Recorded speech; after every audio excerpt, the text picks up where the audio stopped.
से पहले जो कहते थे साहित्य हमारी संचित चित्तवृत्ति का प्रतिबिंब है। यह आप अपनी बात की शुरुआत प्रेमचंद से कर सकते हैं, जो कहते थे साहित्य समाज और राजनीति को मशाल दिखाती हुई चलने वाली सच्चाई है। मैं आपसे कहूं, आप और अच्छे से इस बात को समझिए, जो मैं जिस बात पे जोर देना चाहता हूं कि आप आदिवासियों को समझने के लिए या आदिवासी साहित्य को समझने के लिए तय प्रतिमानों को एक किनारे कर दीजिए, तभी आप उस आदिवासियों की अवधारणा को और आदिवासी साहित्य की अवधारणा को ठीक से समझ पाएंगे। जैसे मैं आपसे पूछूं, अक्सर मैं पूछता हूं लोगों से कि आपकी पसंदीदा रचना कौन सी है। मैं चाहूंगा कि लोग कमेंट बॉक्स में लिखें कि उनकी पसंदीदा रचना कौन सी है, क्योंकि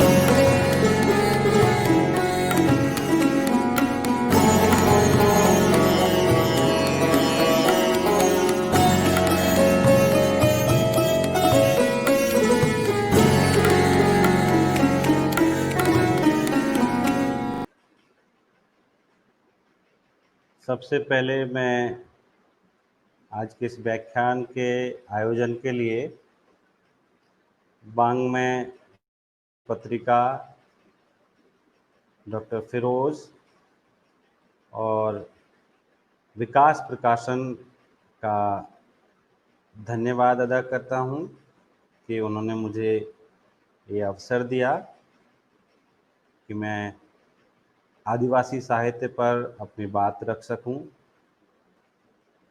तो आज हम बात करने वाले हैं आदिवासी साहित्य की अवधारणा पर। जैसा कि आप विषय देख पा रहे हैं स्क्रीन पर, तो हम अपनी बात की शुरुआत करने से पहले ये जान लें कि आदिवासी साहित्य पर बात करना क्यों ज़रूरी है, उसकी अवधारणा को समझना क्यों ज़रूरी है।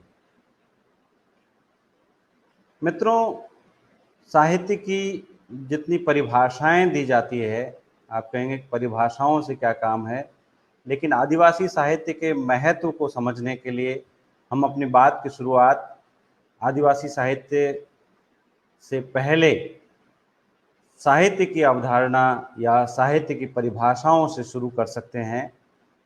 साहित्य की सबसे लोकप्रिय परिभाषा जो आम लोगों के बीच में मशहूर है, आम लोगों के बीच में माना जाता है कि साहित्य समाज का दर्पण है। आपने भी ज़रूर सुना होगा कि अक्सर लोग इस तरह की बात करते हैं कि साहित्य समाज का दर्पण है। तो जब हम साहित्य को समाज का दर्पण कहते हैं, या आप अपनी बात की शुरुआत बालकृष्ण भट्ट से कर सकते हैं, जो कहते थे साहित्य जनसमूह के हृदय का विकास है। आप अपनी बात की शुरुआत रामचंद्र शुक्ल से कर सकते हैं, जो कहते थे साहित्य हमारी संचित चित्तवृत्ति का प्रतिबिंब है। यह आप अपनी बात की शुरुआत प्रेमचंद से कर सकते हैं, जो कहते थे साहित्य समाज और राजनीति को मशाल दिखाती हुई चलने वाली सच्चाई है। कुछ लोग कहते हैं कि साहित्य परकाया प्रवेश की साधना का नाम है। अब आप इन सारी परिभाषाओं को एक साथ रख कर देखें, चाहे साहित्य समाज का दर्पण कहें आप, या जनता की चित्तवृत्ति का संचित प्रतिबिंब आप कहें, या उसको परकाया प्रवेश की साधना कहें, या समाज और राजनीति को मशाल दिखाती हुई चलने वाली सच्चाई कहें, या जन समूह के हृदय का विकास कहें, ये सारी की सारी परिभाषाएं ये बताती है कि साहित्य हमारे अनुभव संसार का विस्तार करता है। हम आत्म से, सेल्फ से बाहर निकल करके दूसरे लोगों के बारे में, बाकी समाज के बारे में, राजनीति के बारे में, या अलग अलग चीज़ों के बारे में जानते हैं, उसको अभिव्यक्त करते हैं, और ऐसी सच्चाइयों से खुद परिचित होते हैं, दूसरों को परिचित कराते हैं, जो वास्तव में हम अपने जीवन में, एक व्यक्ति अपने जीवन में सारे अनुभव नहीं प्राप्त कर सकता।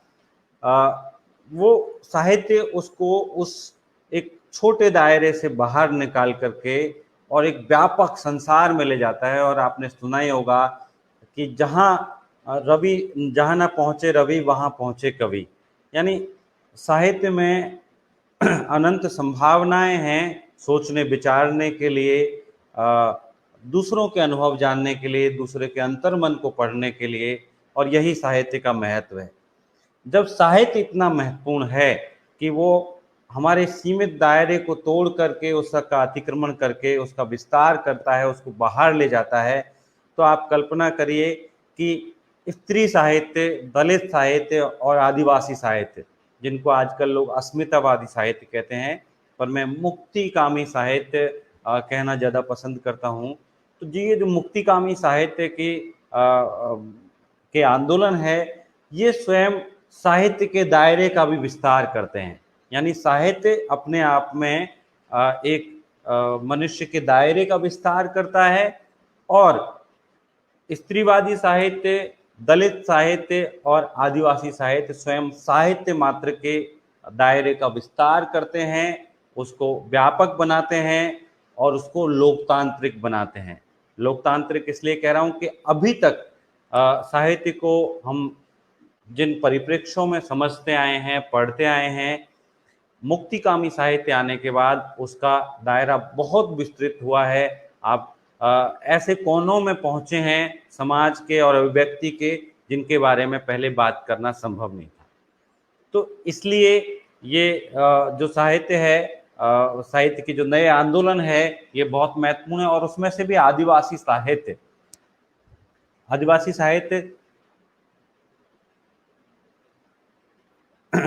आदिवासी साहित्य इससे भी ज़्यादा महत्वपूर्ण है। वो इसलिए कि आज जब पूरी दुनिया एक विनाश के कगार पर खड़ी है, आप देखें तो पूरी दुनिया आज एक वायरस से लड़ रही है और खुद को अक्षम पा रही है।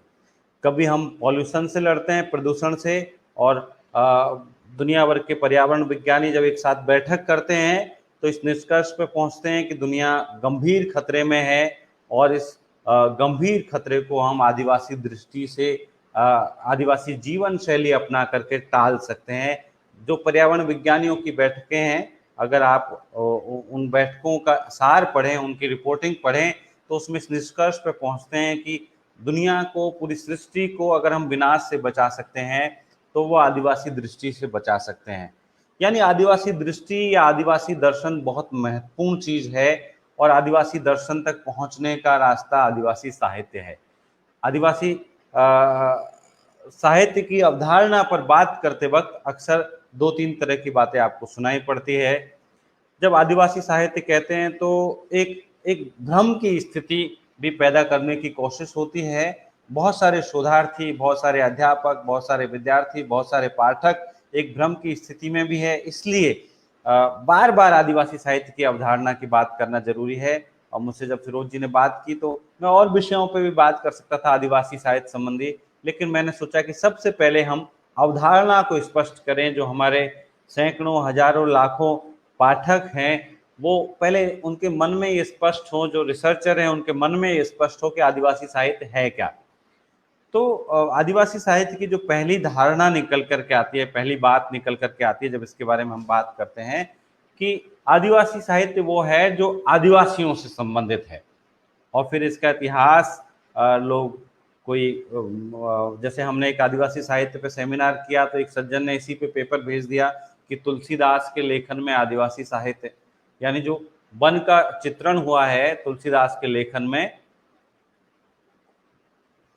उसको ही लोगों ने आदिवासी साहित्य कह दिया। फिर किसी ने लिखा कि रेणु के मैला आंचल में आदिवासी जीवन, तो मैला आंचल में जो संथालों के बारे में थोड़ा जिक्र आया उसको लोग आदिवासी साहित्य मान ले रहे हैं। या फिर जो ज़्यादातर लोग ऐसा एक मान लेते हैं कि आदिवासियों के बारे में है, इसलिए जो कुछ भी आदिवासियों के बारे में लिखा गया है वो सब कुछ आदिवासी साहित्य है। तो इस धारणा से आदिवासी रचनाकार और आदिवासी चिंतक नकारते हैं कि आदिवासियों के बारे में जो कुछ लिखा होगा उसको हम आदिवासी साहित्य कह सकते हैं। फिर एक दूसरी धारणा निकल करके आती है कि आदिवासियों के द्वारा लिखा गया साहित्य आदिवासी साहित्य है। तो अब इसमें भी दिक्कतें हैं कि आदिवासी अगर गैर आदिवासी दृष्टि से प्रभावित होकर के लिखेगा, आदिवासी अगर कोई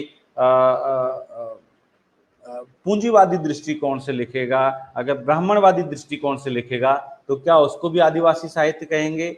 उसके लेखन में आदिवासी संदर्भ ही नहीं होंगे? अगर कोई जन्मना आदिवासी है, यानी किसी आदिवासी परिवार में पैदा हुआ है या हुई है और वो लिखे और वही आदिवासी साहित्य हो, तो ये भी बहुत तार्किक बात नहीं है, क्योंकि जो स्वानुभूति की बात है, और ये बात इसीलिए आती है कि लोग दलित साहित्य के बाद में आदिवासी साहित्य के बारे में चर्चा शुरू हुई, तो लोग ये मानने लगे कि दलित साहित्यकारों ने बहुत जोर शोर से इस बात को उठाया कि नहीं, स्वानुभूति बहुत महत्वपूर्ण है, अनुभूति की प्रामाणिकता बहुत महत्वपूर्ण है, इसलिए शायद आदिवासी साहित्यकार, आदिवासी चिंतक भी ऐसा सोचते होंगे कि अनुभूति की प्रामाणिकता महत्वपूर्ण है, और लोगों ने जोर शोर से इसका प्रचार शुरू कर दिया, बिना ये जाने कि आदिवासी दर्शन इससे भिन्न चीज है और उस आदिवासी दर्शन को समझना बहुत जरूरी है। तो आदिवासी चिंतक स्वानुभूति के तर्क से या अनुभूति की प्रामाणिकता के तर्क से बहुत दूर तक सहमत नहीं है। आदिवासी साहित्यकार, आदिवासी चिंतक आदिवासी साहित्य का को एक भिन्न परिप्रेक्ष्य में देखने की वकालत करते हैं, और स्वानुभूति के तर्क की आप खुद भी इस पर अगर विचार करें तो आप पाएंगे कि काफी सीमाएं हैं, क्योंकि जैसे एक बहुत बड़ी सीमा है, ठीक है, ये बात एक हद तक सही है कि जो आपने भोगा नहीं उसके बारे में आप कैसे लिखेंगे, लेकिन साहित्य हमेशा सिर्फ उसके बारे में नहीं होता जो आप भोगते हैं। दलित साहित्य के संदर्भ में ये बात महत्वपूर्ण है, लेकिन साहित्य का दायरा इससे विस्तृत होता है, और अनुभूति की प्रामाणिकता का एक बहुत बड़ी सीमा यह है कि आप अपने बारे में जब लिख रहे हैं, अगर आप सिर्फ अपने बारे में लिख रहे हैं तो आप कह सकते हैं कि भाई आपकी अनुभूति प्रामाणिक है, आपने जो कुछ लिखा है अच्छा लिखा है, अपने बारे में बढ़िया लिखा होगा। लेकिन जब आप दूसरे के बारे में लिखेंगे, आप अपने साहित्य में सिर्फ अपने बारे में नहीं लिखते, आप दूसरों के बारे में भी लिखते हैं। आप अगर एक स्त्री है तो आपके लेखन में पुरुष भी आएंगे, आप एक दलित है तो आपके लेखन में सवर्ण भी आएंगे, आप एक आदिवासी है तो आपके लेखन में गैर आदिवासी भी आएंगे।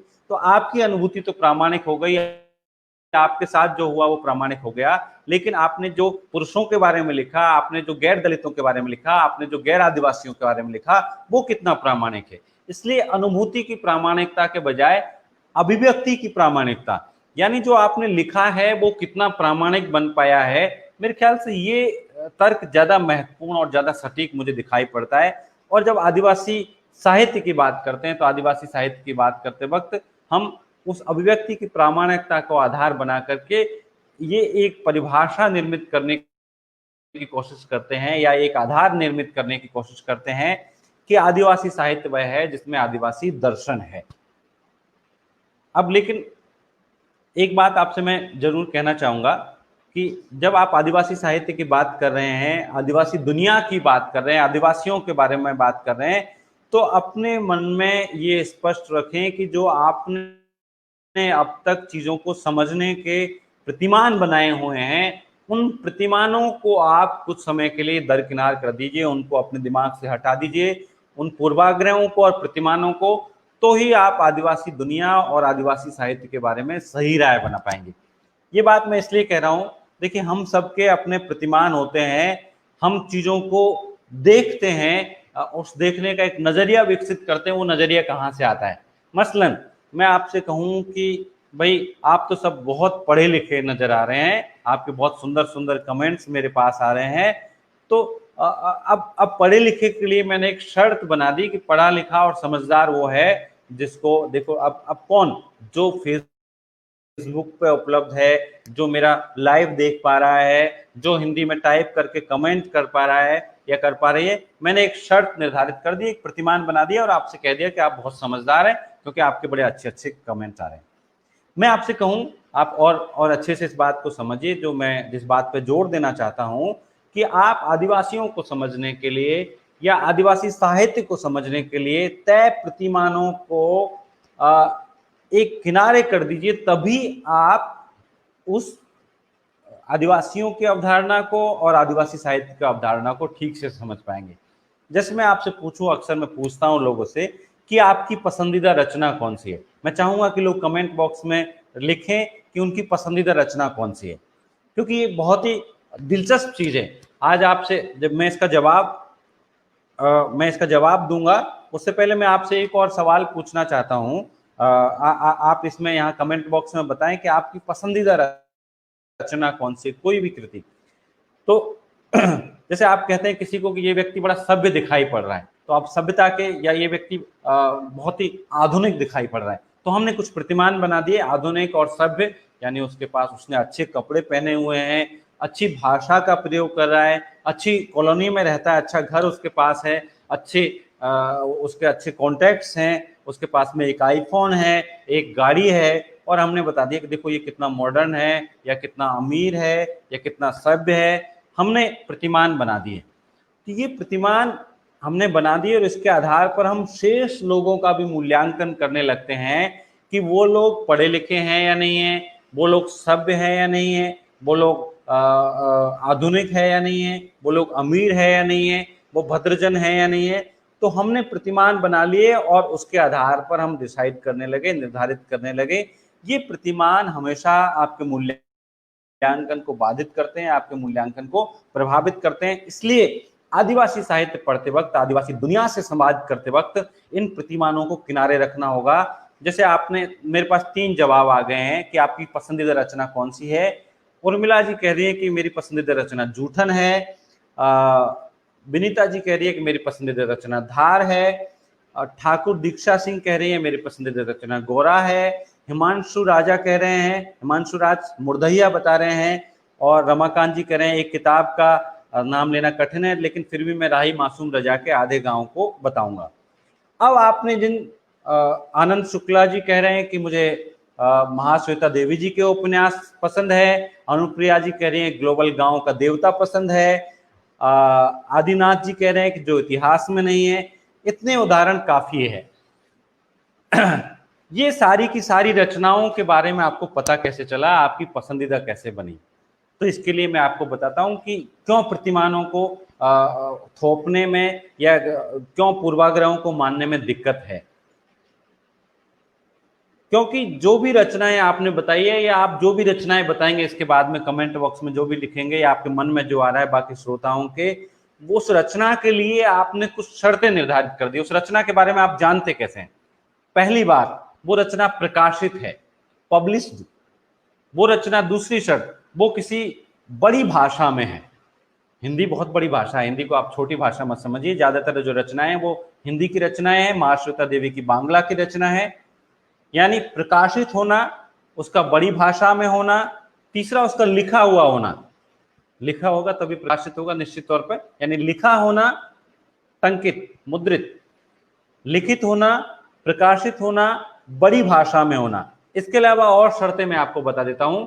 इसके अलावा ये एक शर्त है कि वो किसी बड़े बड़े पब्लिशर के यहाँ से छपी। आपने जितनी रचनाओं के नाम बताएं, ज्यादातर रचनाएं राजकमल के यहाँ से छपी हुई है। उसका बड़े प्रकाशक के यहाँ से छपना।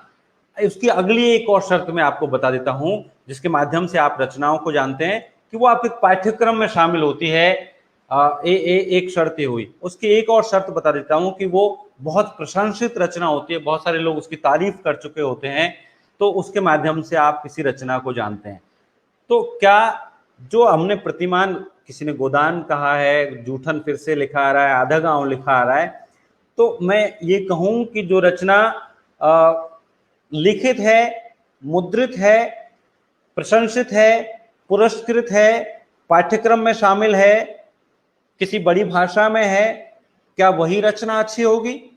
यानी कि अगर कोई छोटी भाषा में लिखी हुई रचना है, कोई रचना प्रकाशित नहीं है, कोई रचना राजकमल या वाणी से नहीं छपी है, कोई रचना पाठ्यक्रम में शामिल नहीं है, कोई रचना पुरस्कृत नहीं है, कोई रचना प्रशंसित नहीं है, तो क्या आप दावे के साथ कह सकते हैं कि वो रचना अच्छी नहीं होगी?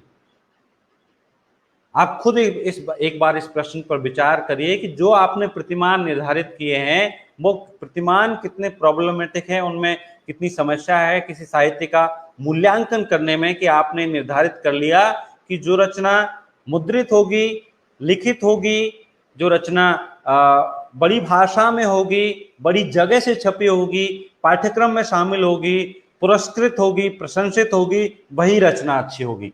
इसका मतलब बाकी रचनाएं बेकार हैं? नहीं, बाकी रचनाएं बेकार नहीं है। जैसे आपने आधुनिक बनने के या सभ्य बनने के प्रतिमान निर्धारित किए, वो सब प्रॉब्लमेटिक है और इसलिए हम विकास की गलत दिशा में जा रहे हैं, वैसे ही रचनाओं का निर्धारण आपका प्रॉब्लमेटिक है, क्योंकि आपने जो निर्धारण किया है उसके लिए आपने ये शर्तें निर्धारित कर दी की रचना। भाई आप गोदान को कैसे जानते हैं? गोदान आपके सिलेबस में नहीं होता तो क्या गोदान को आप जान पाते? आप कितने पाकिस्तान को कैसे जानते हैं? आप धार को कैसे जानते हैं? आप ग्लोबल गांव के देवता को कैसे जानते हैं? आप किसी भी रचना को, जूठन को कैसे जानते हैं? इसलिए जानते हैं कि उसके बारे में लोग चर्चा कर रहे हैं, वो प्रकाशित है, बड़ी जगह से छपी हुई रचना है। या मुर्दैया को कैसे जानते हैं? वो पाठ्यक्रम में शामिल हो चुकी है, उसकी बहुत समीक्षाएं छप चुकी है, उसके बारे में आपके अध्यापक बात करते हैं, उसके बारे में बड़े लोग बात करते हैं, और आपको लगता है कि अध्यापक बात कर रहे हैं, आचार्य जी बात कर रहे हैं, तो जरूर बहुत महत्वपूर्ण रचना होगी।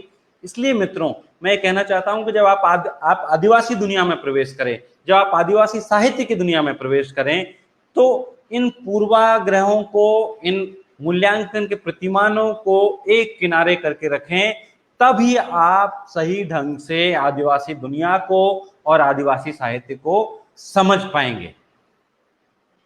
तो अब आदिवासी साहित्य को समझने के लिए क्या करना है आपको? अब आप उसको ठीक से, उसकी प्राइमरी सोर्सेज का अध्ययन करें, यानी जो उपलब्ध सामग्री है उसका अध्ययन करें, तो आप सही निष्कर्ष पे पहुंच पाएंगे। क्योंकि प्राइमरी सोर्सेज का अध्ययन करने के लिए मैं इसलिए कह रहा हूं कि जब भी जो भी रिसर्चर से मैं बात करता हूं, जिस भी विद्यार्थी से मैं बात करता हूं कि भाई मैं पूछता हूं भाई क्या, कोई कहता है कि मैं हम आदिवासी साहित्य पर रिसर्च कर रहे हैं, आप हमारी कुछ मदद कर दीजिए, हमारी सिनॉप्सिस बनवा दीजिए, हमारा कुछ गाइडेंस कर दीजिए, या हमारा थीसिस लिखवा दीजिए।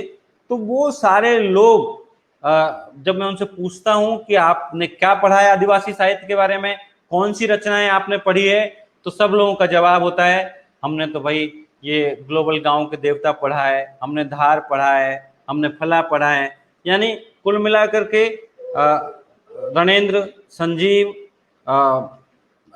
जो या बी.डी. शर्मा, या फिर राकेश कुमार सिंह, या फिर जो पुराने रचनाकार हैं जिन्होंने आदिवासियों से संबंधित लिखा है, उनकी रचना, या महाश्वेता देवी।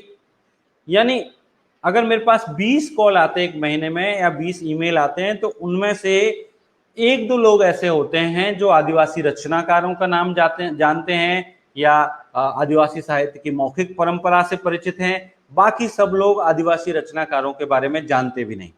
या मैं फिर से कहूं कि मेरा यह आग्रह नहीं है कि आप सिर्फ आदिवासियों को पढ़िए, आप गैर आदिवासियों को भी पढ़िए, लेकिन क्या आप आदिवासी रचनाकारों को बिल्कुल नहीं पढ़ना चाहते? क्या आप आदिवासी दर्शन के बारे में बिल्कुल नहीं जानना चाहते? आप सबको पढ़िए, लेकिन संपूर्णता में पढ़िए। आप ठीक समझ बनाना चाहते हैं तो आपको आदिवासी साहित्य को सही परिप्रेक्ष्य में समझना पड़ेगा। आदिवासी साहित्य की सही परंपरा का आपको ज्ञान होना चाहिए, आदिवासी दर्शन की सही पहचान आपको करनी पड़ेगी, तभी हम आदिवासी साहित्य की सही अवधारणा को समझ पाएंगे।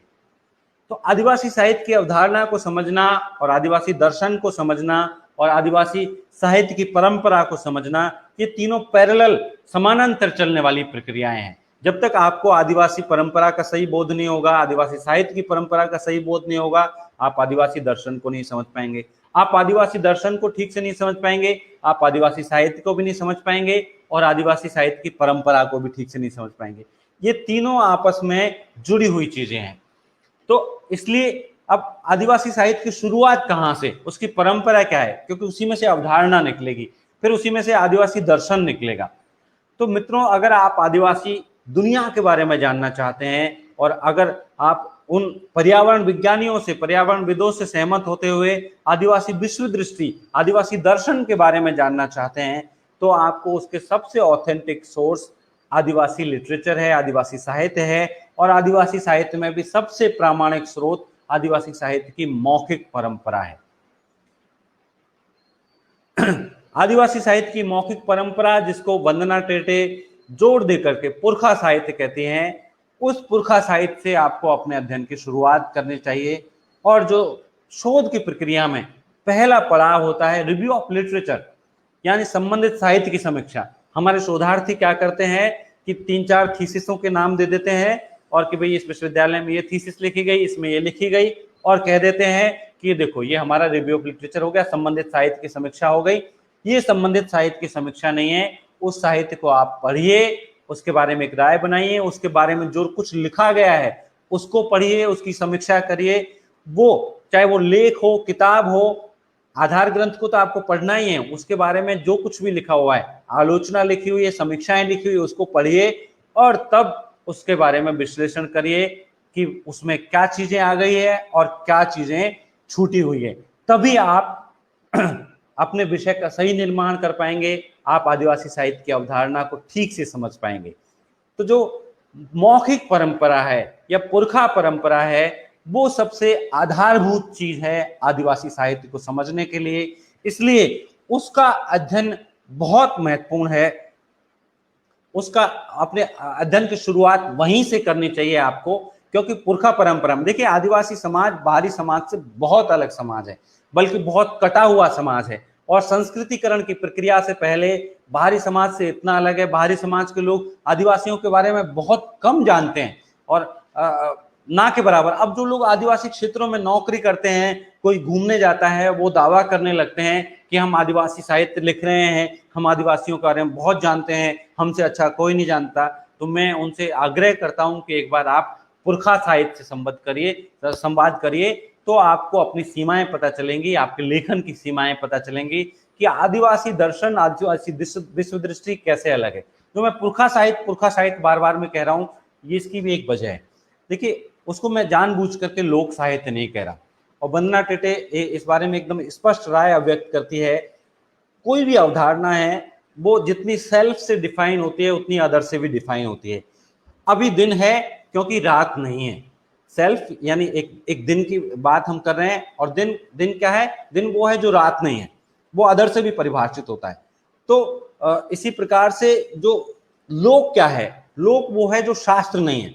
शास्त्र यानी कुछ पवित्र ग्रंथ है, कुछ पुराने ग्रंथ है जो नियामक है, नॉर्मेटिव है, वो हमारे जीवन की दिशा निर्धारित करते हैं, हमको जीना सिखाते हैं कि हमको ऐसे रहना चाहिए, ऐसे आचरण करना चाहिए।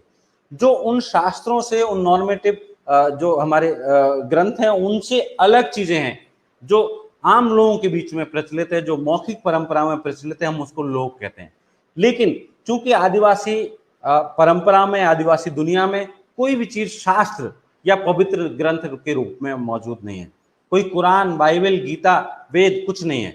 तो जहां पर शास्त्र नहीं है वहां पर लोक भी नहीं है, क्योंकि लोक से अलग करना इसलिए जरूरी है। लोक को हमेशा हम शास्त्र के पैरेलल देखते हैं, और लोक को हम ये मानते हैं कि ये बहुत क्रांतिकारी है, जबकि मैं मानता हूं कि लोक हमेशा क्रांतिकारी नहीं होता, उसकी बहुत समस्याएं भी होती है। इसलिए लोक और शास्त्र की अवधारणा आदिवासियों के ऊपर लागू नहीं होती। आदिवासी अपने पुरखों का बहुत सम्मान करते हैं, प्रकृति का बहुत सम्मान करते हैं। ये आदिवासी दर्शन की विशेषताएं भी है। तो उन पुरखों के प्रति सम्मान व्यक्त करते हुए, उन पुरखों ने जो कुछ रचा, संयुक्त रूप से रचा। आदिवासी दर्शन की एक विशेषता यह भी है कि वहां पर साहित्य कोई बाकी कला माध्यमों से श्रेष्ठ कला माध्यम या अलग कला माध्यम नहीं है। वहां पे जो रचनाकार है, जो रचना है, वो वही नर्तक भी है, वो वादक भी है, वो गायक भी है, वो सब कुछ है। यानी एक साथ व्यक्ति की सारी भूमिकाएं, और सब पुरखों ने मिलकर के, और कोई अकेला नहीं है, सब पुरखों ने मिलकर के रचा। पुरखे मिलकर के नाचते हैं, और हमको नाचना उन्होंने सिखाया। पुरखे मिलकर के गाते हैं, पुरखे मिलकर के कोई वाद्य यंत्र बजाते हैं। तो सब कुछ सामूहिक है। ये विशेषताएं भी आप रेखांकित करते चलिए आदिवासी दर्शन की, सब कुछ सामूहिक है। इसलिए आदिवासी साहित्य का जो मूल है, जो पुरखा साहित्य है, वो भी सामूहिक है, और वो हमारे पुरखों की देन है। इसलिए हम उसको लोक साहित्य के बजाय पुरखा साहित्य कहना पसंद करते हैं, क्योंकि हम पुरखों का सम्मान करते हैं। पुरखों का इतना सम्मान करते हैं, आप नियामगिरी का उदाहरण लेकर के देखिए। नियामगिरी में वेदांता ने एक फैक्ट्री लगाने की कोशिश की, और वहां पर स्थानीय लोगों ने विरोध किया, कुछ एनजीओज ने निश्चित तौर पर उसमें मदद की, और मामला सुप्रीम कोर्ट तक पहुंचा। सुप्रीम कोर्ट ने कहा कि नियामगिरी इलाके की जो 12 ग्राम सभाएं हैं, उनसे पूछना चाहिए। 12 की 12 ग्राम सभाओं ने एक जवाब दिया मिलकर के। वो जवाब बहुत महत्वपूर्ण है आदिवासी साहित्य को भी समझने के लिए। उन ग्राम सभाओं ने सुप्रीम कोर्ट में जो हलफनामा दाखिल किया, उसमें कहा नियामगिरी हमारा पिता है, ये हमारा वर्षों से संरक्षण करता आया है, इसलिए नियामगिरी की कीमत पर हमको कोई विकास नहीं चाहिए, आप अपना विकास अपने पास रखिए। ये है आदिवासी विश्व दृष्टि जो पुरखा साहित्य में आपको मिलेगी। पुरखा साहित्य में और क्या चीजें अलग हैं? जैसे हम जब भी स्त्री साहित्य की बात करते हैं, जब भी हम दलित साहित्य की बात करते हैं, तो उन्हीं विशेषताओं को हम आदिवासी साहित्य के ऊपर भी आरोपित कर देते हैं और कुछ लोग कहने लगते हैं कि ये तो प्रतिरोध का साहित्य है, आक्रोश का साहित्य है, विद्रोह का साहित्य है। मित्रों, अगर आप पुरखा साहित्य का अध्ययन करेंगे तो आपको इस मामले में निराशा हासिल होगी कि वहां पर कोई विद्रोह, आक्रोश, प्रतिरोध, ये सारी चीजें पुरखा साहित्य में नहीं है। ऐसा नहीं है कि आदिवासियों ने विद्रोह नहीं किए, आदिवासियों ने युद्ध लड़े, अंग्रेजों के खिलाफ लड़े, बल्कि आजादी की लड़ाई में आदिवासियों का योगदान इतना बड़ा है कि जो शेष लोग हैं वो सिर्फ साम्राज्यवाद से लड़ रहे थे, भारतीय सामंतवाद से नहीं लड़ रहे थे। लेकिन आदिवासी न केवल ब्रिटिश साम्राज्यवाद से लड़ रहे थे बल्कि भारतीय सामंतवाद से भी लड़ रहे थे।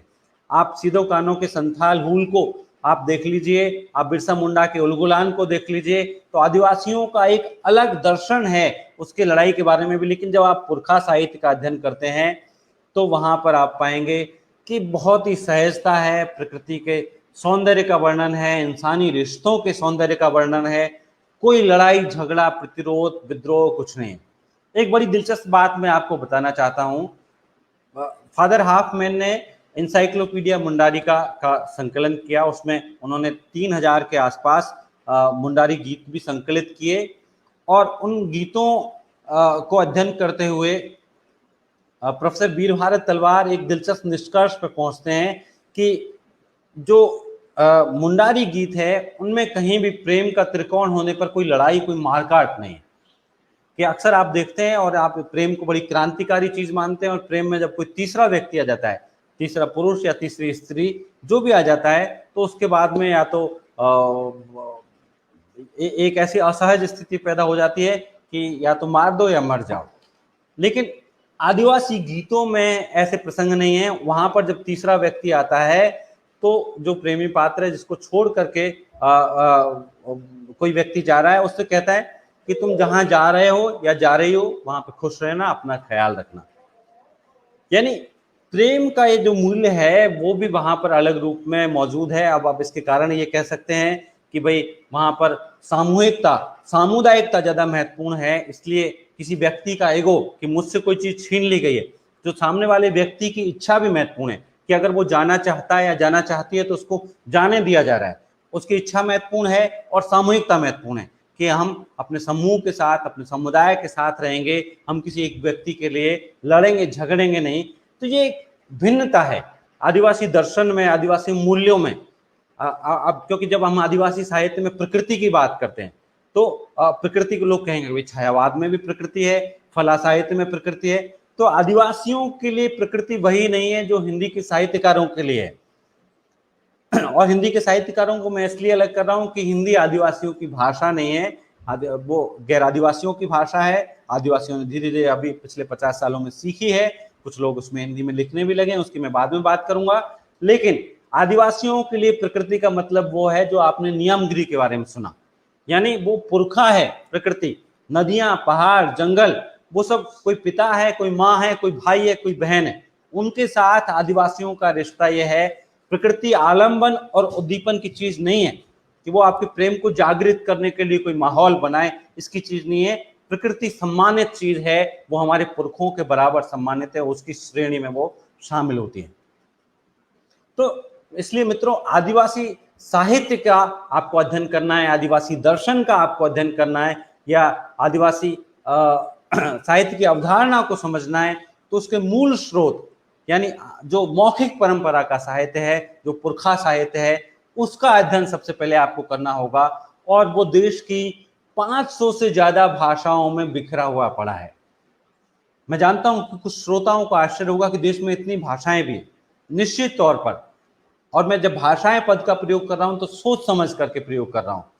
हमारे हिंदी के साथी क्या करते हैं, कहते हैं अरे बोलियां हैं तो, और हिंदी जाति की अवधारणा बताते हैं, हिंदी क्षेत्र बताते हैं, और भूल जाते हैं जिस हिंदी जाति की वो बात कर रहे हैं, जिस हिंदी क्षेत्र की वो बात कर रहे हैं, उसी क्षेत्र में ऐसी आदिवासी भाषाएं भी है, बोलियां नहीं, जो ना केवल इंडो आर्यन परिवार की नहीं है बल्कि वो हिंदी से एकदम अलग है, वो संस्कृत से एकदम अलग है, हिंदी से कोई संबंध नहीं है, वो भारतीय आर्य भाषा परिवार की भाषाएं भी नहीं है।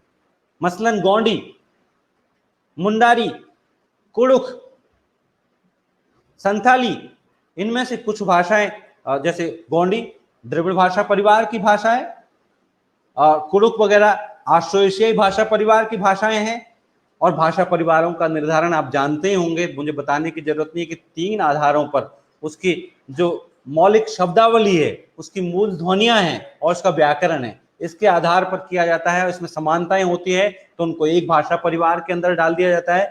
लेकिन इसी हिंदी क्षेत्र की छत्तीसगढ़ और झारखंड इसी हिंदी क्षेत्र में आते हैं, हिमाचल इसी हिंदी क्षेत्र में आता है, उत्तराखंड इसी हिंदी क्षेत्र में आता है। इसकी बहुत सारी भाषाएं ऐसी हैं जो हिंदी से एकदम अलग हैं और न केवल हिंदी से अलग है बल्कि भारतीय आर्य भाषा परिवार की भी भाषाएं नहीं है, लेकिन उनके प्रति हम संवेदनशील नहीं है।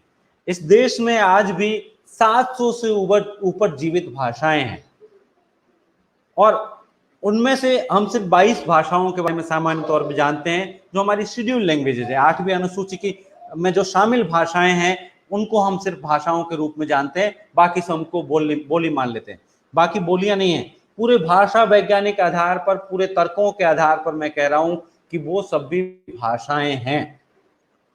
और पूरे तमाम भाषा विज्ञानियों के डेटा के आधार पर आप देख लिए, खुद सेंसस ऑफ इंडिया में नॉन शेड्यूल लैंग्वेजेस का डेटा देख लीजिए, जो अनुसूची में शामिल भाषाएं नहीं है, तो उन भाषाओं में और उनमें से ज्यादा जो नॉन शेड्यूल लैंग्वेजेस हैं यानी जो गैर अनुसूचित भाषाएं हैं, वो सारी की सारी भाषाएं, लगभग सभी भाषाएं आदिवासी भाषाएं हैं, जिनमें से बहुत सारी भाषाएं मर गई हैं, बहुत सारी भाषाएं खतरे में हैं।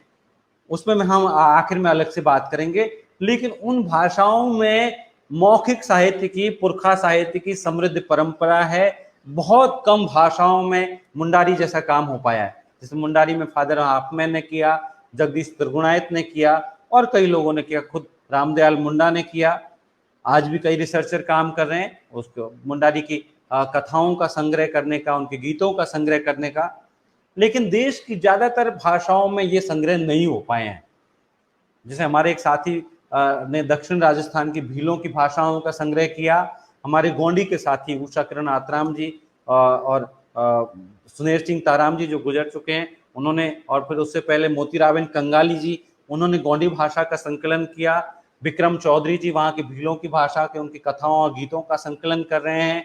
कोई संथाली का संकलन कर रहा है, संथाली, कुडुख, खड़िया, इनमें भी बहुत सारा साहित्य बिखरा हुआ पड़ा है मौखिक परंपरा का। हम सबको उसको संकलित करने की जरूरत है, उसको संचयित करने की जरूरत है। लेकिन ध्यान रहे, जब आप मौखिक साहित्य का अध्ययन करें, उसका संकलन करें, तो बहुत सावधानी बरतने की जरूरत है।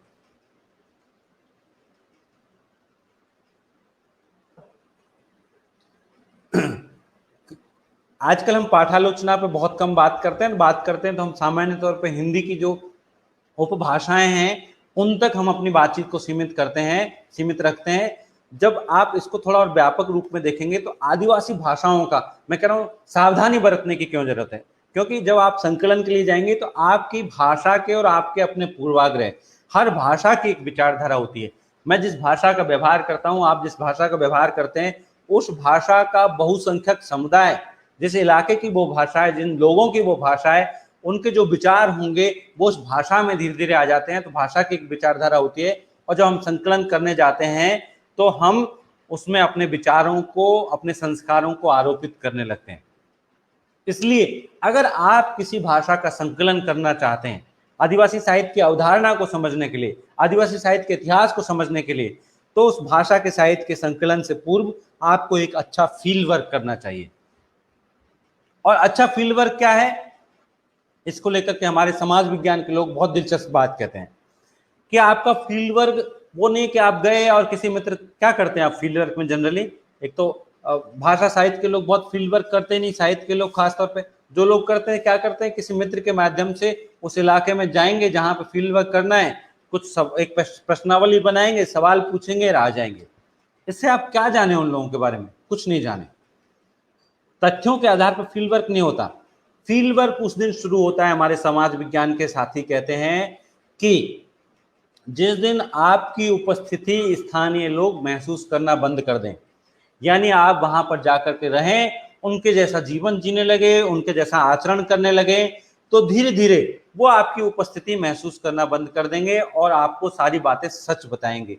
उससे पहले आपका व्यवहार भी बनावटी होगा, उनका व्यवहार भी बनावटी होगा। तो मित्रों, अगर कोई आदिवासी साहित्य का संकलन करना चाहता है, आदिवासी भाषाओं का अध्ययन करना चाहता है, तो उसको इस तरह का फील्ड वर्क करना चाहिए कि लंबा, आप एक अधिकारी के तौर पे वो नहीं कर सकते। आप अधिकारी के तौर पे जाएंगे कि भाई आप साहब, आप डीएम है, एसडीएम है, एसपी है, डीएसपी, आप गए, आपसे लोग डरते हैं, तो आपसे डरेंगे तो आपसे नॉर्मल व्यवहार नहीं करेंगे, सहज व्यवहार नहीं करेंगे। तो आपको जरूरी है कि आप एक साधारण उनके जैसे बनकर के रहिए और वो आपकी उपस्थिति महसूस करना बंद कर दे, तब से आपका फील्ड वर्क शुरू होगा। तो फिर आप उसका संग्रह करिए और आप पाएंगे कि उसमें एक भिन्न जीवन दृष्टि है। अब एक हिंदी का व्यक्ति जाएगा तो हिंदी के संस्कार लेके जाएगा, हिंदी के संस्कारों में थोड़े हिंदू संस्कार भी मिले हुए हैं, और वो जब सिंह बोंगा का नाम सुनेगा तो वो सोचेगा अच्छा सिंह बोंगा यानी क्या है, पूछेगा अच्छा ये तो देवता है। देवता का कॉन्सेप्ट अलग है, सिंह बोंगा का अलग है। सिंह बोंगा स्त्री भी है, पुरुष भी है और एक आदिवासी पुरखा है। आप कहेंगे वो तो अर्धनारीश्वर है, नहीं, वो अर्धनारीश्वर नहीं है, वो पूरी तरह से अलग है, एक आदिवासी पुरखा है जिसको आदिवासी सम्मान से याद करते हैं। इसी तरह से आप जब घोटुल की बात करेंगे तो कोई कहेगा अच्छा ये युवाग्रह है। युवाग्रह क्या हुआ? आपके समाज में कुछ युवाग्रह होते हैं? आप कोई समझ लेगा वो तो कोई पार्टी करने की जगह है, नहीं। इसी तरह से आप अगर अखड़ा की बात करेंगे तो कोई कह देगा ये तो चौपाल है, नहीं, अखड़ा चौपाल नहीं है। अखड़ा एक कल्चरल सेंटर है। आपके चौपाल में बहुत हायरार्की होती है, पंचायत बैठती है, वहां पे कोई कल्चरल सेंटर नहीं है आपका चौपाल। जो आदिवासी संबंधित शब्दावली है वो बहुत अलग है, क्योंकि उसके पीछे एक पूरा जीवन दर्शन है, और उस जीवन दर्शन को समझे बिना आप उसका संकलन नहीं कर सकते, उसका अध्ययन नहीं कर सकते। इसलिए मित्रों, मैं आपसे आग्रह करूंगा कि जिनकी आदिवासी साहित्य में रुचि है, तो अगर वो खुद संकलन नहीं कर सकते, खुद फील्ड में नहीं जान सकते, तो कम से कम उनको इतना करना चाहिए कि जो अच्छे संकलन हुए उनका अध्ययन करना चाहिए। जगदीश त्रिगुणायत जी ने संकलन किया, बांसुरी बज रही है, तो इस तरह के संकलन जो मौजूद है, खुद जगदीश त्रिगुणायत का संकलन और फादर हाफमैन का संकलन, दोनों ने मुंडारी गीतों का संकलन किया, लेकिन दोनों में बहुत फर्क है। उस फर्क को आप अध्ययन करते हुए आप महसूस कर सकते हैं कि कैसे एक आदिवासी दृष्टि का होना या उसकी समझ होना बहुत जरूरी है कोई भी संकलन करते वक्त। तो आदिवासी दर्शन का और आदिवासी साहित्य का जो मूल है वो ये मौखिक परंपरा का साहित्य है, पुरखा परंपरा का साहित्य है। इसके अलावा अगर आपको आदिवासी साहित्य का अध्ययन करना है तो दूसरा जो आपको पास प्रामाणिक स्रोत है वो स्रोत है आदिवासी भाषाओं में लिखा हुआ साहित्य। मौखिक परंपरा तो अनंत है, आप पता नहीं कितनी पुरानी है, कहां तक आप उसको ले जा सकते हैं, हजारों साल पुरानी परंपरा है। लेकिन जब आदिवासी साहित्य की बात करते हैं लोग 5, 10, 20 साल तक पुराना उसको बस ले जाते हैं, उससे आगे नहीं ले जाते। तो मित्रों, कोई भी व्यक्ति अपनी बेहतरीन अभिव्यक्ति, सबसे अच्छे व्यक्ति अपनी मातृभाषा में करता है। और आप क्या करते हैं, जब आप आदिवासियों के बारे में बात करते हैं तो आप सिर्फ हिंदी की रचनाओं की बात करेंगे, अंग्रेजी की रचनाओं की बात करेंगे, बांग्ला की रचनाओं की बात करेंगे, तमिल की रचनाओं की बात करेंगे, मलयालम की रचनाओं की बात करेंगे, लेकिन आदिवासी भाषाओं की रचना की बात नहीं करेंगे। इनमें से कोई भी आदिवासी भाषा नहीं है। आप आदिवासी भाषाओं के पास जाइए, आदिवासी भाषाओं में भी लिखने की परंपरा भी काफी पुरानी है, और मैं फिर से कहूँ बोलियां नहीं है, उनमें से बहुत सारी भाषाओं के पास उन्होंने अपनी लिपियां विकसित की है। कुछ भाषाओं की अपनी लिपि नहीं है, उन्होंने देवनागरी को अपना लिया, कुछ पूर्वोत्तर की भाषाओं ने रोमन को अपना लिया, लेकिन आदिवासी भाषाओं में लेखन की परंपरा भी कम से कम 100-150 साल पुरानी है। इसका सबसे बड़ा संदर्भ आपको मिलता है कि मुंडारी में जो एक उपन्यास 1920 में मिलता है, मतरा कहनी नाम से। आप सोचिए 1920 में मेन्नस ओडिए ने 5 वॉल्यूम में 5 भागों में एक उपन्यास लिखा मुंडारी भाषा में। नॉर्थ ईस्ट के कई रचनाकार, खासी और गारो भाषा के रचनाकार, वो 125 साल पहले से बहुत सारे लोगों ने लिखा, यानी 125 साल पहले से वहां पर लेखन की परंपरा है। और कई भाषाओं में, जब भी मैं रांची जाता हूँ देखता हूँ अखड़ा के सम्मेलन में या स्वतंत्र रूप से ढेर सारी किताबें आ रही हैं। ये सच बात है कि उनके ISBN नंबर नहीं है, वो बड़े प्रकाशनों से नहीं छपी हुई, लेकिन आदिवासी भाषाओं में लिखने की परंपरा भी बहुत पुरानी है। उस परंपरा को भी हमको उससे संवाद करना होगा। अगर आप आदिवासी साहित्य के बारे में जानना चाहते हैं, आप आदिवासी दर्शन के बारे में जानना चाहते हैं, उस पूरी परंपरा को आपको अपने सामने रखना होगा। इस आग्रह को छोड़ना पड़ेगा।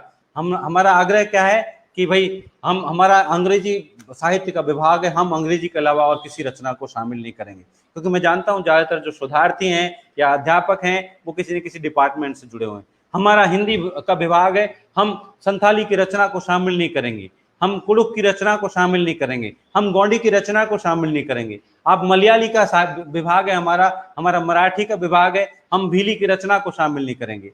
अगर आप इतने रिजिड हैं तो मैं कहूँगा कि आप आदिवासियों के बारे में नहीं जानना चाहते हैं, आप आदिवासी साहित्य के बारे में नहीं जानना चाहते, आप आदिवासी दर्शन के बारे में नहीं जानना चाहते। और आदिवासी दर्शन के बारे में मेरे ख्याल से जानना इसलिए जरूरी है कि वहाँ पर एक भिन्न जीवन दृष्टि है जिसकी तरफ दुनिया के बहुत सारे लोग आकर्षित हुए हैं, तो वो जीवन दृष्टि क्या है कम से कम वो समझना चाहिए। और उसको सबसे जानने का सबसे प्रामाणिक स्रोत आदिवासी साहित्य है। तो अब मैं ये नहीं कहता कि आप 500 भाषाएं सीख सकते हैं उन भाषाओं, लेकिन आप 1-2 भाषाएं सीखिए और आदिवासी साहित्य से उनकी मूल भाषा में संवाद करिए, मूल भाषा में उसको पढ़ने की कोशिश करिए। और अगर कोई अच्छा अनुवाद उपलब्ध है, अच्छा संकलन मौजूद है, जैसे बहुत सारे रचनाकार है आदिवासी रचनाकार, उनकी रचनाओं को मैं देखता हूँ कि वो द्विभाषिक प्रस्तुति करते हैं। खुद निर्मला पुतुल इतनी मशहूर हैं, उनकी रचनाएं संथाली में हिंदी में हैं, किसी की रचना खड़िया में हिंदी में है, किसी की रचना किसी और भाषा में और हिंदी में, जैसे जसिंता किरकिट्टा की हिंदी में और अंग्रेजी में है, हिंदी और जर्मन में है। तो जो द्विभाषिक प्रस्तुति है ये आदिवासी साहित्य की एक बहुत बड़ी विशेषता है। इसलिए बहुत सारी रचनाएं आपको द्विभाषिक भी मिल जाएंगी, बहुत अच्छे अनुवाद भी मिल जाएंगे। अनुवादों को पढ़ते वक्त निश्चित तौर पर ध्यान में रखें कि वो अनुवाद प्रामाणिक है या नहीं, क्योंकि अगर आदिवासी रचनाकार ने या उस मातृभाषा को बोलने वाले ने, उस मातृभाषा को समान मातृभाषा वाले व्यक्ति ने किया है, तो ज़्यादा प्रामाणिकता की संभावना है, ज़्यादा ऑथेंटिक होने की संभावना है। आदिवासी भाषाओं में लिखित साहित्य को लेकिन निश्चित तौर पर उसका अध्ययन किया जाना चाहिए, उसका विश्लेषण किया जाना चाहिए, ताकि आदिवासी साहित्य की सही परंपरा का बोध हो सके, आदिवासी दर्शन के बारे में सही राय बन सके। आदिवासी साहित्य के बारे में जो तीसरा और स्रोत है वो स्रोत है समकालीन आदिवासी लेखन। गैर आदिवासी लेखन से तो आप सब परिचित हैं, जो भी आप रचनाओं की बात करेंगे वो सब गैर आदिवासी रचनाकारों की रचनाएं हैं। कोई निर्मला पुतुल को जानते हैं इक्के दुक्के लोग, कोई इक्के दुक्के लोग अनुज लोग उनको जानते हैं, बाकी सब लोग गैर आदिवासी रचनाकार हैं। उनकी रचनाएं आती हैं और एक महीने में मेरे ख्याल से दर्जनों समीक्षाएं उनकी छप जाती हैं। मैं हमेशा देखता हूँ बहुत सारे प्रोग्राम हो जाते हैं और आदिवासियों की रचनाएं दबी रह जाती हैं। तो एक रिसर्चर के तौर पर, एक ईमानदार पाठक के तौर पर मैं आग्रह करूंगा कि आदिवासियों की रचनाएं भी पढ़नी चाहिए। और हिंदी में लिखने की परंपरा भी उनकी काफी पुरानी है। जैसे हिंदी की अगर पहली आदिवासी कवियत्री की बात करें तो सुशीला सामद 1930 से 40 के बीच में लिख रही थी। उनका संग्रह आ चुका था 1940 तक, 2 संग्रह आ चुके थे। आप सोचिए 1940 में हिंदी में एक आदिवासी रचनाकार मौजूद हैं, लेकिन हम उनके बारे में बात नहीं करना चाहते। एलिस एक्का 1950 से 1960 के बीच में लिख रही थी। हिंदी की बड़ी पत्रिकाओं में उनकी कहानियां छप रही थी। एलिस एक्का की कहानियों का संग्रह अभी वंदना टेटे जी ने एलिस एक्का की कहानियां नाम से प्रकाशित किया है, वो कहानियों को पुनर्प्रकाशित किया है। आप सोचिए कि पहली कहानीकार, पहली कवियत्री कब कितने पहले से लिख रहे हैं। इसके अलावा रामदयाल मुंडा वो 1970 के आसपास से लिख रहे हैं। उनकी रचनाएं आपको उनके गीत, उनकी कविताएं बहुत पहले से आपको मिल जाएंगी। वाल्टर भेंगरा तरुण वो काफी पहले से लिख रहे हैं। फादर पीटर पॉल एक्का वो काफी पहले से लिख रहे हैं। तेमसुला आओ वो काफी पहले से लिख रहे हैं। ममंग दई वो काफी पहले से लिख रहे हैं। रोज केरकेटा वो काफी पहले से लिख रहे हैं। इतने सारे रचनाकार जो 30-40 साल से सक्रिय हैं। लेकिन जब आदिवासी साहित्य की बात करेंगे तो आप सामान्य तौर पे 2000 के बाद छपी हुई गैर आदिवासियों की रचनाओं की बात करेंगे। तो मित्रों, ईमानदार होना पड़ेगा और एक शोधपूर्ण दृष्टि अपनानी पड़ेगी, तभी आप आदिवासी साहित्य की सही अवधारणा को समझ पाएंगे। और पिछले 30 सालों से तो ये 70-80 के दशक से तो लिख ही रहे हैं बहुत सारे लोग, लेकिन 90 के दशक से तो इतने ज्यादा रचनाकार है कि जिनकी आप सूची बनाना चाहें तो बहुत लंबी आपकी सूची हो जाएगी। निर्मला पुतुल को आप सब जो लोग जानते हैं, वंदना टेटे को आप जानते हैं, कुछ लोग जानते हैं कुछ लोग नहीं जानते, सावित्री बड़ाई को आप जानते हैं, अनुज लुगुन को आप जानते हैं, बारू सोनवणे, उषा किरण आत्राम, ढेरों रचनाकार आपके सामने मौजूद हैं। महादेव टोप्पो मैं कुछ नाम जरूर मैं सारे नाम ले नहीं सकता। अनुज लोगुन को आप जानते हैं, सरिता बड़ाइक को आप जानते हैं। ढेर सारे रचनाकार हैं जो सक्रिय हैं 1990 के बाद से, और उनकी काफी कहानी संग्रह, कविता संग्रह, उपन्यास आ चुके हैं। लेकिन उनके कहानी संग्रह, कविता संग्रह और उपन्यास छोटे प्रकाशनों से छपे हैं, और कई बार ऐसे प्रकाशन जिनके पास में, जैसे सत्य भारती प्रकाशन है, शुरू में उसके पास ISBN नंबर भी नहीं है। तो अब नहीं जानते लोग फोन करके, रिसर्चर्स को क्या चाहिए? बना बनाया मटेरियल चाहिए। अच्छा, अमेजोन पे किताब ढूंढी, मिल गई, ऑर्डर कर दी, हो गया। लाइब्रेरी में मिल गई, किसी सीनियर से मिल गई, तो हो गया आपका रिसर्च पूरा। रिसर्च में आपको रचनाएं खोजनी भी पड़ती है, और आप आदिवासी साहित्य के बारे में रिसर्च करना चाहते हैं, उसके बारे में जानना चाहते हैं, उसकी अवधारणा को समझना चाहते हैं, तो इन रचनाकारों की रचनाएं जो छोटी जगहों से छपी है, जो आउट ऑफ प्रिंट है, उन रचनाओं को आप खोजिए, उनको, तब आप उनसे संवाद करिए, तो आप आदिवासी साहित्य के बारे में एक बेहतर समझ बना पाएंगे, एक सही समझ बना पाएंगे, आप आदिवासी दर्शन को समझ पाएंगे। तो मित्रों, इतने रचनाकार हैं।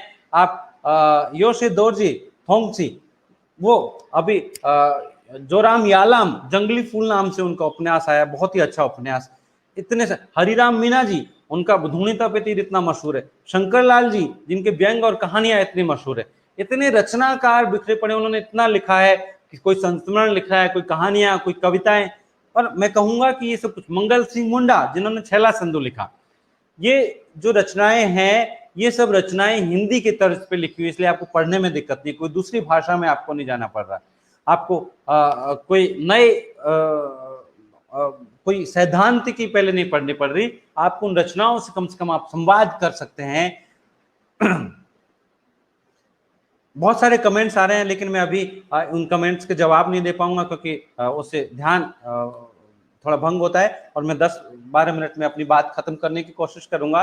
तो मित्रों, जो आदिवासी साहित्य को आपको समझना है, आदिवासी दर्शन को समझना है, या आदिवासी साहित्य की परंपरा को समझना है, तो इन 3 स्रोतों का आपको सहारा लेना पड़ेगा। एक स्रोत है पुरखा परंपरा या पुरखा साहित्य, दूसरा स्रोत है आदिवासी भाषाओं में लिखित साहित्य, और तीसरा स्रोत है समकालीन आदिवासी लेखन। जो तीनों स्रोतों को आपको साथ में रखना पड़ेगा, तब आप सही ढंग से चीजों के बारे में समझ पाएंगे।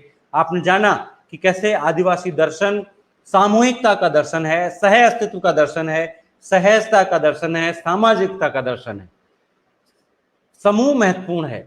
और शायद इसीलिए आदिवासी साहित्य का अध्ययन करते हुए आप पाएंगे कि आदिवासी साहित्य में आत्मकथाएं नहीं हैं। आप ले दे करके 2 रचनाएं ऐसी है जिनको आप आत्मकथाएं कह सकते हैं, वो भी हिंदी में नहीं है, दोनों अंग्रेजी में है। लोबीर सेंद्रा, जयपाल सिंह मुंडा की रचना, और बियॉन्ड द जंगल, सीता रत्नमाला की रचना। आप देखें कि दोनों अंग्रेजी में। सीता रत्नमाला के बारे में तो अभी बहुत कम जानकारी है, लेकिन अंग्रेजी के रिसर्चर उनके बारे में बताते रहे, फिर कई लोगों ने खोजा और उनकी रचना भी मिल गई, beyond the jungle. AK Pankaj ji ने उसका हिंदी में अनुवाद किया है। जंगल से आगे बहुत ही महत्वपूर्ण काम किया है। लेकिन आत्मकथा लेखन की जैसी परंपरा स्त्रीवादी साहित्य में या हिंदी साहित्य में या दलित साहित्य में है, वैसी आदिवासी साहित्य में नहीं है। और इसकी सबसे बड़ी वजह यही है कि आदिवासियों के यहाँ आत्म महत्वपूर्ण नहीं है। आप कहेंगे कि भाई स्त्री साहित्य में या दलित साहित्य में भी आत्म नहीं है, पूरा समाज के व्यक्ति है। लेकिन जब आप आत्मकथा लिखते हैं तो कहीं ना कहीं आत्म केंद्र में होता है। और आप क्या करते हैं, आप जब लिखने बैठते हैं, लिखने की प्रक्रिया के बारे में भी समझिए। आपके पास में अनुभवों का बहुत व्यापक संसार है। लिखने की एक पॉलिटिक्स होती है, और उस पॉलिटिक्स में मेरे ख्याल से हम चाहे अनचाहे फंसी जाते हैं। आपके पास अनुभवों का एक व्यापक संसार है, उन अनुभवों में से कुछ अनुभवों का आप चयन करते हैं। यानी सबसे पहले अनुभव है, फिर चयन है, फिर प्रस्तुति है। कम से कम ये 3 चरण होते हैं लेखन की प्रक्रिया में। तो आपके पास में 1000 अनुभव है, आपके पास में 100 अनुभव है। जो आप लिखने बैठते हैं तो सभी 100 अनुभवों के बारे में नहीं लिखते, आप 10 अनुभवों के बारे में लिखते हैं। तो आपने जो सिलेक्शन किया, खास तौर पर अस्मितावादी साहित्य का या मुक्तिकामी साहित्य का अध्ययन करते वक्त इस बात को ध्यान रखें, जो आपने चयन किया वो बहुत महत्वपूर्ण, उसमें एक आइडियोलॉजी है, उसमें एक विचारधारा है।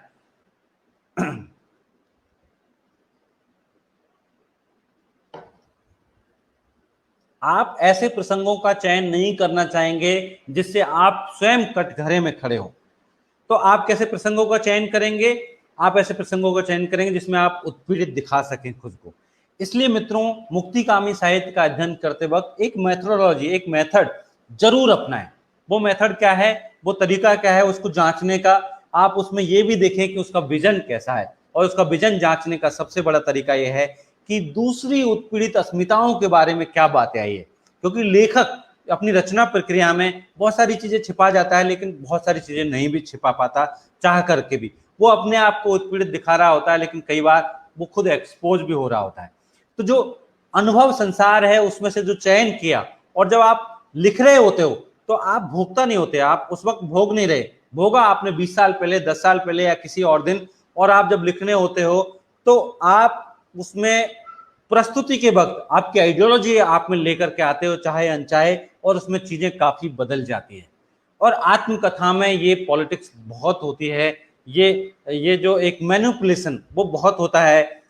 मैं ये कह करके तमाम स्त्री आत्मकथाओं और दलित आत्मकथाओं का महत्व कम करने की कोशिश नहीं कर रहा, लेकिन उसके अध्ययन की एक नई दृष्टि आपको देने की कोशिश कर रहा हूं कि आप जब उसका अध्ययन करें तो इस दृष्टि को साथ में रखें कि अनुभव, चयन और प्रस्तुति की प्रक्रिया में कितनी चीजें किस रूप में प्रभावित हुई है, और रचनाकार का विजन क्या है, वो किस तरह का समाज बनाना चाहते हैं। इस समाज से हमको दिक्कत है, इस व्यवस्था से हमको दिक्कत है, लेकिन हम कैसा समाज बनाना चाहते हैं वो विजन भी उसी में से निकल करके आएगा जो एक लेखक ने, एक रचनाकार ने प्रस्तुत किया है।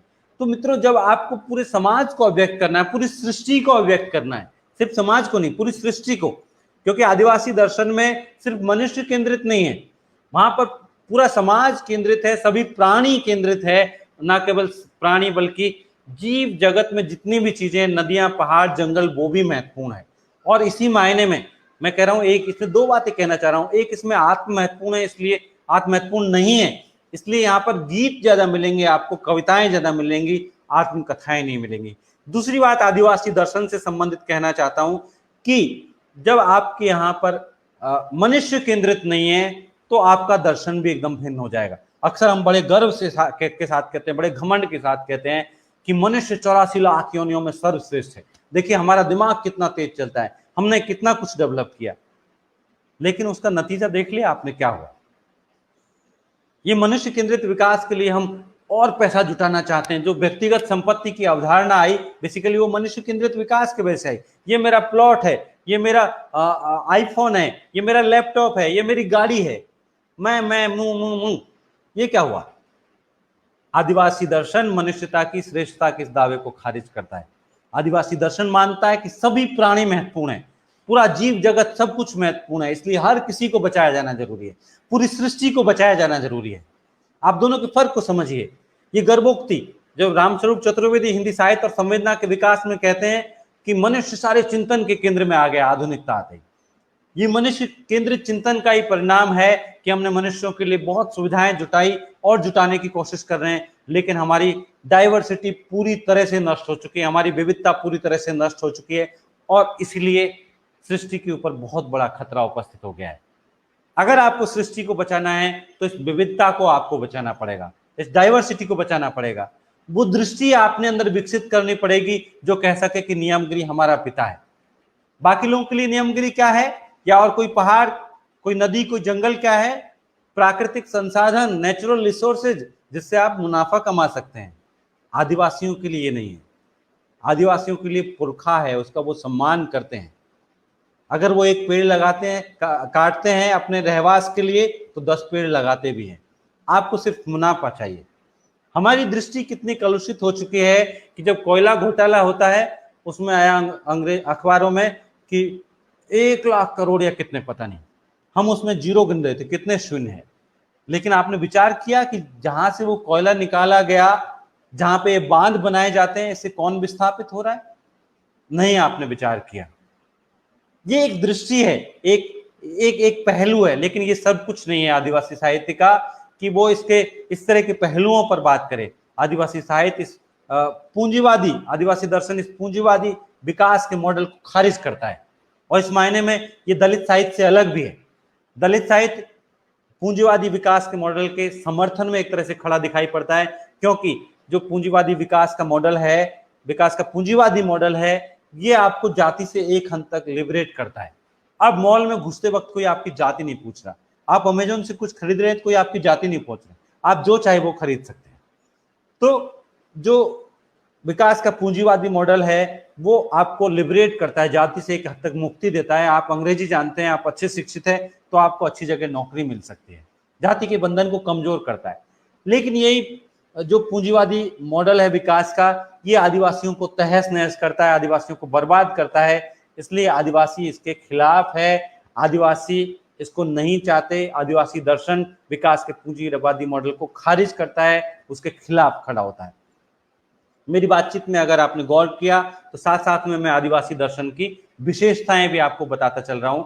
आखिर में एक बात और कहना चाहूंगा, क्योंकि 1 घंटा हो गया है, अब बात अपनी कंक्लूड करूंगा। भाषा के मसले पर भी आता हूं। आदिवासी साहित्य की अवधारणा की बात कर रहे हैं हम, तो आदिवासी साहित्य की एक विशेषता, आदिवासी दर्शन की एक विशेषता यह है कि वो बहुसांस्कृतिक है, बहुभाषिकता का समर्थक है। अक्सर हम दो बहुत बड़ी अवधारणाएं आजकल पूरी दुनिया के स्तर पर चल रही है, एक ग्लोबलाइजेशन, दूसरा नेशनलिज्म, यानी एक भूमंडलीकरण और दूसरा राष्ट्रवाद। हमको कई बार ये विरोधी अवधारणाएं लगती है, लेकिन एक मायने में समान अवधारणाएं। ग्लोबलाइजेशन अंतर्राष्ट्रीय स्तर पर एक भाषा और एक संस्कृति फैलाने की कोशिश कर रहा है, एक भाषा एक संस्कृति की वकालत करता है।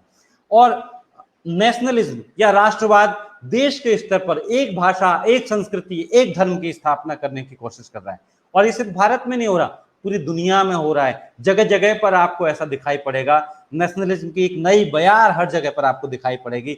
आदिवासी दर्शन ग्लोबलाइजेशन को भी खारिज करता है और नेशनलिज्म को जो ये एक पूंजीवादी मॉडल है, लेकिन नेशनलिज्म का कॉन्सेप्ट ही एक राज्य, एक नेशन, एक भाषा, एक संस्कृति, इस तरह से आया।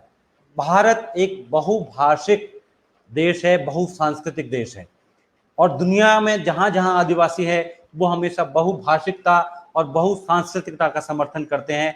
तमाम संस्कृतियां बचें, तमाम भाषाएं बचें।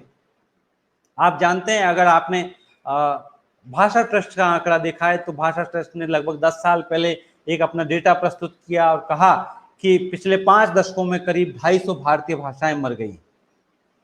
यूनेस्को का एक इंटरएक्टिव एटलस है जो कहता है कि इस वक्त देश में 197 भाषाएं खतरे में हैं। तो ये दोनों के दोनों आंकड़े इस बात की ओर इशारा कर रहे हैं कि भाषाएं खतरे में हैं, उनको बचाया जाना जरूरी है। ये 197 भाषाएं कौन सी हैं? इनमें से 190 से ऊपर भाषाएं आदिवासियों की भाषाएं, और अगर आदिवासियों की भाषाएं खतरे में होंगी तो आदिवासी भी खतरे में होंगे। इसलिए आदिवासी भाषाओं को बचाया जाना जरूरी है, सभी भाषाओं को बचाया जाना जरूरी है। एक भाषा माँ की तरह होती है, कोई भी भाषा, उसमें बहुत सारी स्मृतियां होती है।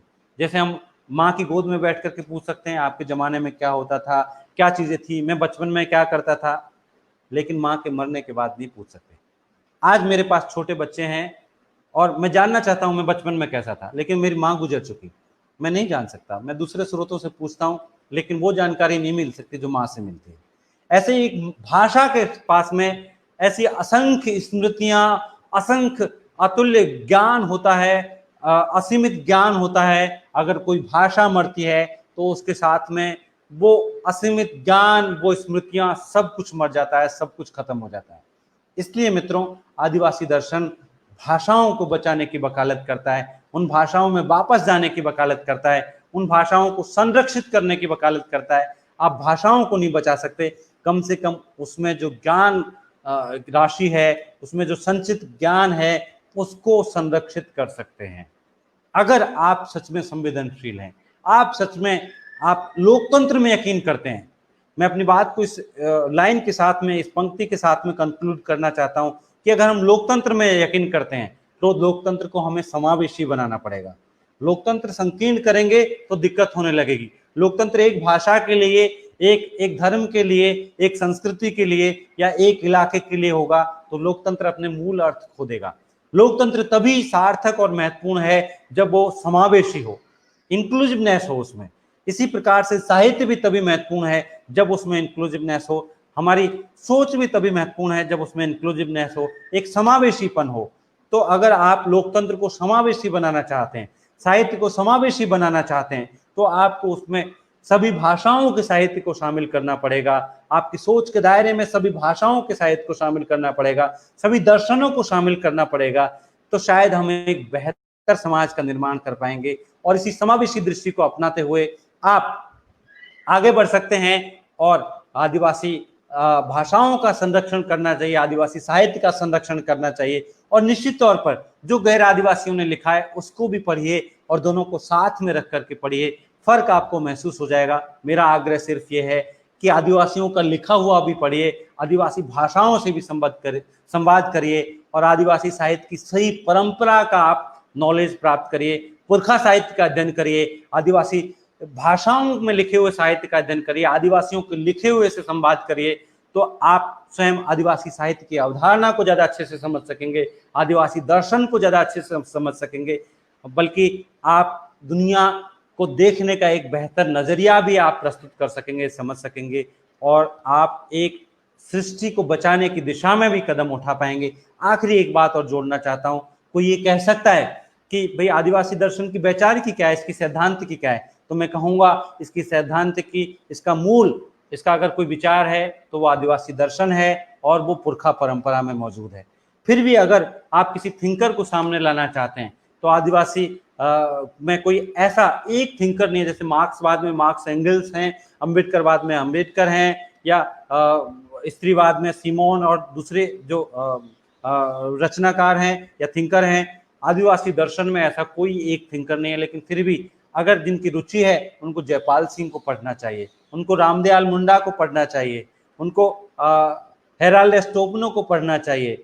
ऐसे तमाम रचनाकार हैं, तमाम चिंतक हैं जिन्होंने आदिवासी दर्शन के बारे में लिखा, आदिवासी वैचारिकी के बारे में लिखा, लेकिन ये उनका कंट्रीब्यूशन मात्र है, उसकी आप आलोचना करने के लिए आजाद है। वो कोई देवता नहीं है, उनको देवता मत बनाइए, और उनका लिखा हुआ अंतिम भी नहीं है। सबसे ऑथेंटिक सोर्स है वो आदिवासी दर्शन है। और आदिवासी दर्शन स्त्री पुरुष के लैंगिक भेद को भी नहीं मानता। आपने खुद महसूस किया होगा, जितने रचनाकारों के नाम ले रहा हूं, अगर मैं 10 रचनाकारों के नाम लूं तो उसमें से 6-7 आपको स्त्रियां मिलेंगी। चाहे वो रोज केरकेट्टा की बात करें आप, सुशीला सामंत की बात करें आप, निर्मला पुतुल की बात करें आप, एलिस एक्का की बात करें, या जसिंता तक आप आए, जो भी सब, या वंदना टेटे की आप बात करें, जो भी बड़े रचनाकार हैं सब की सब स्त्रियां हैं। 10 में से 6-7 नाम आपको स्त्रियों के मिलेंगे। इसलिए मैं मित्रों यही कहना चाहूंगा, लेकिन मैं इस मुगालते में भी नहीं हूं कि आदिवासी जीवन में या आदिवासी दर्शन में स्त्री एकदम समान है, वहां पर कोई समस्याएं नहीं है, वहां पर भी समस्याएं, लेकिन उनकी बात फिर कभी करेंगे।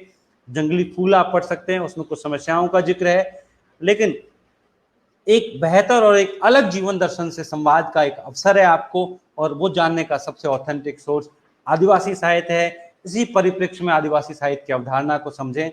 बहुत बहुत धन्यवाद।